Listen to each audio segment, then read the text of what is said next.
கர்த்தரிடத்துல பூரண அன்பு இருக்கிறப்ப பயம் நம்மை விட்டு விலகி போகும்.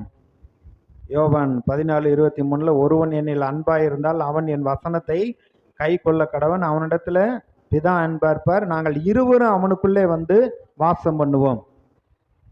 இருப்பனை காட்டிலும் உங்களுக்குள்ள இருக்கிற இயேசு பெரியவர் அப்படிங்கிறத மறந்துடுறோம்.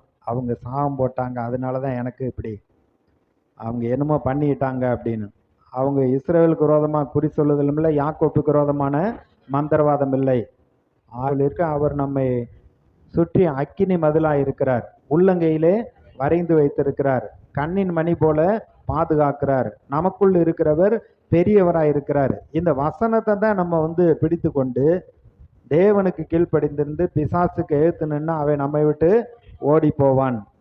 இருள் வெளிச்சத்தை போட்ட உடனே இருள் போகிறது போல இயேசுவின் நாமத்தையும் அவருடைய ரத்தத்தையும் உச்சரிக்கிற பொழுது அவன் விலகி ஓடி போகிறான். உயிரோடு இருக்க நாளெல்லாம் ஒருவன் உங்களுக்கு முன்பாக எழுத்து நிற்பதில்லைன்னு சொல்லி இருக்கிறாரு.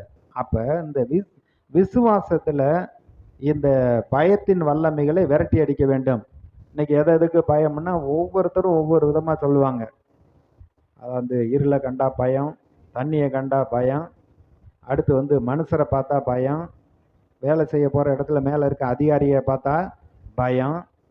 இப்படி ஒரு பயம் பல விதத்தில் மனுஷனை ஆட்டி படைக்குது. அவங்களை முன்னேற விடாதபடிக்கு, முயற்சி பண்ண விடாதபடிக்கு அவங்கள தடுக்கிறது.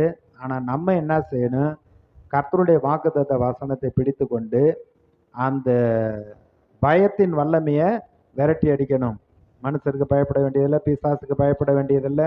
இல்லைங்க கொள்ளை நோய் வருது, அது வந்துட்டு போகுது, என் பக்கத்தில் வராது, பொல்லாப்பு எனக்கு நேரிடாது, வாதையின் கூடாரத்தை அணுகாது, என் பக்கத்தில் 1000 பேர் என் வலதுபுறத்தில் 10,000 பேர் விழுந்தாலும் அது என்னை அணுகாதுன்னு சொல்லி இப்படி வசனத்தை சொல்லி அதை நம்ம விரட்ட வேண்டும்.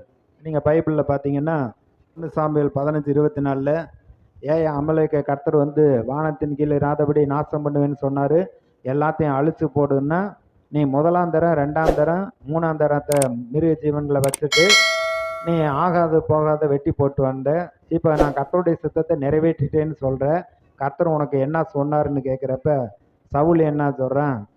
உம்முடைய தேவனாகிய கர்த்தருக்கு பழி செலுத்தும்படியாக ஜனங்கள் சொன்னாங்க, நான் ஜனங்களுக்கு பயந்து இதை நான் செஞ்சேன் அப்படிங்கிறான்.